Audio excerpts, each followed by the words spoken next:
Hello दोस्तों, Hindi ghost stories में आप सभी का स्वागत है। आज की कहानी बहुत ही इंटरेस्टिंग होने वाली है क्योंकि यह कहानी हमारे सपनों से रिलेटेड है। ऐसे ही डरावने सपनों का शिकार हुई मिताली। गहरी नींद में सो रही मिताली आधी रात को डरकर अचानक अपने बिस्तर पर बैठ जाती है। डर से उसका बुरा हाल था। वह पसीने से पूरी तरह भीगी हुई थी। मिताली की आवाज़ सुन उसकी माँ भी जाग जाती है और मिताली से पूछने लगती है, क्या हुआ, तुम इतनी घबराई हुई क्यों हो? लेकिन लड़खड़ाते ज़ुबान से मिताली कुछ भी कह नहीं पा रही थी। तभी माँ ने कहा, ठीक है, इस कमरे में अभी अंधेरा छाया हुआ है। और यह कहकर माँ लालटेन लेने चली जाती है। इधर डर से मिताली की दोनों आंखों की पुतलियां फैल चुकी थी। माँ को बाहर गए अभी कुछ ही क्षण हुए थे कि अचानक मिताली उस अंधेरे में घर का दरवाज़ा खोल दौड़ते हुए घने जंगलों की ओर जाने लगती है। माँ मिताली को देखकर उसे रोकने के लिए आवाज़ लगाती है, लेकिन वह नहीं रुकती। माँ को पता था इतनी रात को जंगल की ओर जाना खतरे से खाली नहीं है। इसलिए माँ ने तुरंत ही लालटेन को उठाया और खुद भी जंगलों की तरफ चल पड़ी। देखते ही देखते मिताली अपनी माँ की नज़रों से गायब हो गई।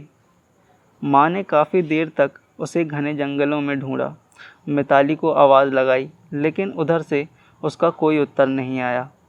मिताली को ढूंढने के लिए सुबह का इंतज़ार करने के सिवा माँ के पास कोई और चारा नहीं था। इसलिए माँ अपने घर को वापस आ गई। घर पहुंचकर वह सुबह होने का इंतज़ार करती रही। सुबह होते ही माँ जब मिताली को ढूंढने के लिए जंगल की तरफ जाने के लिए सोचती हैं, तभी अचानक दरवाजे पर उसे मिताली खड़ी दिखाई देती है।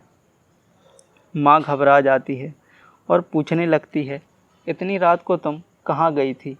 मिताली काफ़ी डरी हुई थी। इसलिए माँ ने उसे कहा, ठीक है, पहले अंदर आओ, इसके बाद मुझे पूरी बातें बताओ। आखिर तुम्हारे साथ रात में हुआ क्या था? माँ ने मिताली की ओर पानी का एक गिलास बढ़ाते हुए पूछा, आखिर इतनी रात को जंगलों की तरफ तुम क्यों गई थी? मिताली ने कहा, माँ मुझे नींद आती है, लेकिन मैं सो नहीं पाती, क्योंकि मैं जब भी सोती हूँ तो मुझे अपने सपने में एक बहुत ही डरावनी शक्ल की औरत दिखती है, जो मुझे अपने पास आने को कहती है। तभी माँ कहती है कि तुमने कोई बुरा सपना देखा होगा, तुम आराम करो, अब तुम्हें कुछ नहीं होगा। लेकिन मिताली काफ़ी डरी हुई थी। वह कहती है, नहीं, अगर मैं सो जाऊंगी तो वह मुझे अपने सपने में इधर उधर ले जाएगी। रात भर की थकान की वजह से मिताली की आंखें बात करते करते ही अचानक लग गई और मिताली गहरी नींद में चली गई। मिताली की माँ को लग रहा था शायद थकान की वजह से मिताली यह सब बातें कर रही है, शायद सोने से उसे थोड़ा आराम आए। दोपहर के 1 बज रहे थे। बाहर तेज़ धूप थी। माँ को कुछ काम था, लेकिन इस बार माँ मिताली को अपने नज़रों से ओझल नहीं होने देना चाहती थी। इसलिए माँ वहीं बैठ गई, मिताली के बगल में। मिताली को सोए हुए अभी 10 मिनट ही हुए होंगे। अचानक दरवाजे पर किसी की दस्तक देने की आवाज़ आई। माँ एकदम से घबरा गई। उन्हें लग रहा था इतनी तेज़ धूप में आखिर बाहर कौन हो सकता है, और माँ दरवाज़ा खोलने के लिए चली जाती हैं। माँ ने दरवाज़ा खोला तो उसके सामने एक औरत थी। माँ ने उनसे पूछा, क्या चाहिए आपको? तो उस औरत ने धीमी आवाज़ में कहा, मेरा एक छोटा बच्चा है जो खेलते खेलते कहीं गुम हो गया है। क्या आपने उसे देखा है? मैं काफ़ी देर से उसे ढूंढ रही हूँ, पर वह मुझे मिल नहीं रहा है। माँ ने कहा, नहीं, मैंने किसी बच्चे को नहीं देखा। और यह कहकर माँ ने दरवाजे को बंद कर दिया। माँ फिर से मिताली के बगल आकर बैठ जाती हैं। थोड़ी देर में माँ ने देखा कि मिताली नींद में बेचैन सी नज़र आ रही है। वह लगातार हाथ पैर इधर उधर कर रही है। ऐसा लग रहा था मानो उसे किसी ने कसकर जकड़ लिया हो।